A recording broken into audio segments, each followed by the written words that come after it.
ഇന്ന് നമുക്ക് ചോറിനും കഞ്ഞിക്കൊക്കെ കൂട്ടാൻ പറ്റിയ നല്ല ടേസ്റ്റി ആയിട്ടുള്ള ഒരു ചെറുപയർ തോരൻ എങ്ങനെ ഉണ്ടാക്കുന്നതെന്ന് നോക്കാം. അതിനായിട്ട് ഒരു ഗ്ലാസ് ചെറുപയർ നന്നായിട്ട് കഴുകി 4 മണിക്കൂർ വെള്ളത്തിൽ കുതിർത്തിയതാണ്. അത് ഏകദേശം 1/4 കപ്പ് വെള്ളവും ചേർത്ത് പാകത്തിന് ഉപ്പും ഇട്ട് മീഡിയം ഫ്ലെയിമിൽ വെച്ച് നമുക്ക് നന്നായിട്ടൊന്ന് വേവിച്ചെടുക്കാം. ഇനിയിപ്പോൾ പ്രഷർ കുക്ക് ചെയ്യേണ്ടവർക്ക് ഒരു വിസിലടുപ്പിച്ചെടുത്താലും മതി.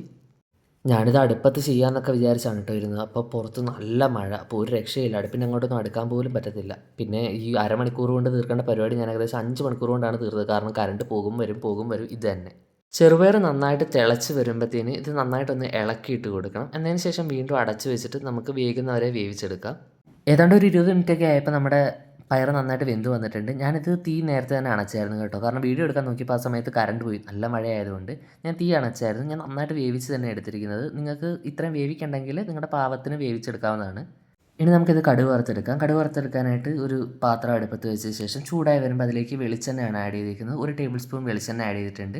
എണ്ണ നന്നായി തിളച്ച് വരുമ്പോൾ അതിലേക്ക് 1/2 ടീസ്പൂൺ കടുകാണ് ആഡ് ചെയ്തിരിക്കുന്നത്. കടുക് നന്നായി പൊട്ടി വരുമ്പം ഒരു 5 ചുവന്നുള്ളി ചതച്ചതാണ് ചേർക്കുന്നത്. ചതച്ച് തന്നെ ചേർക്കണം. അരിഞ്ഞ് ചേർത്താൽ ടേസ്റ്റിന് നല്ല വ്യത്യാസം വരും. അതേപോലെ തന്നെ ഒരു തണ്ട് കറിവേപ്പിലയും ചേർത്ത് ജസ്റ്റ് ഒന്ന് മൂപ്പിച്ചെടുക്കാം. അതൊന്ന് ചെറുതായിട്ട് കളർ മാറി വരുമ്പോൾ അതിലേക്ക് നമുക്ക് വേവിച്ച് വെച്ചിരിക്കുന്ന പയർ ചേർത്ത് കൊടുക്കാം. വേവിച്ച് കഴിഞ്ഞ് വെള്ളം വെച്ചുകൊണ്ടേ അതടക്കം ചേർത്ത് കൊടുക്കാം കേട്ടോ, കുഴപ്പമൊന്നുമില്ല. എന്നതിന് ശേഷം ഇതിൻ്റെ നടുക്കൊരു ഗ്യാപ്പ് ഉണ്ടാക്കിയ ശേഷം 1/4 കപ്പ് തേങ്ങയിലേക്ക് 5 വെളുത്തുള്ളി, 1/4 ടീസ്പൂൺ മഞ്ഞൾപ്പൊടി, പാകത്തിന് ഉപ്പ്, ഒരു പച്ചമുളകും കൂടെ ചേർത്ത് ജസ്റ്റ് ഒന്ന് ചതച്ചെടുത്തതാണ്.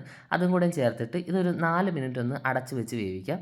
4 മിനിറ്റിന് ശേഷം വീണ്ടും തുറന്നതിന് ശേഷം നന്നായിട്ട് ഇതിനെ ഒന്ന് ഇളക്കിയിട്ട് ഇനി ഒരു മീഡിയം ഫ്ലെയിമിൽ വെച്ച് ഇതിനെ ഒന്ന് നിരത്തിയിട്ട് നമുക്ക് ഒലത്തിയെടുക്കാം. എക്സ്ട്രാ ഉള്ള വെള്ളമൊക്കെ ഒന്ന് വറ്റി വരാനായിട്ടാണ് ഇങ്ങനെ ഒലത്തിയെടുക്കുന്നത്. ഒരു 5 മിനിറ്റ് ഒലത്തിയെടുത്താൽ മതിയാകും. ഇറച്ചിയൊന്നും എടുക്കണ പോലെ അധികം സമയമൊന്നും ഇങ്ങനത്തെ റോസ്റ്റ് ചെയ്യേണ്ട ആവശ്യമൊന്നുമില്ല. ജസ്റ്റ് ഒരു 5 മിനിറ്റ് അതിനൊന്ന് നിരത്തിയിട്ടതിന് ശേഷം ഒന്ന് ഇളക്കി കൊടുക്കുക. അപ്പോൾ ഇത്രയേ ഉള്ളൂ, നമ്മുടെ ടേസ്റ്റി പയറുതോരൻ റെഡി ആയിട്ടുണ്ട്. വീഡിയോ ഇഷ്ടപ്പെട്ടെങ്കിൽ ചാനൽ സബ്സ്ക്രൈബ് ചെയ്യാനും ഫോളോ ചെയ്യാനും മറക്കല്ലേ.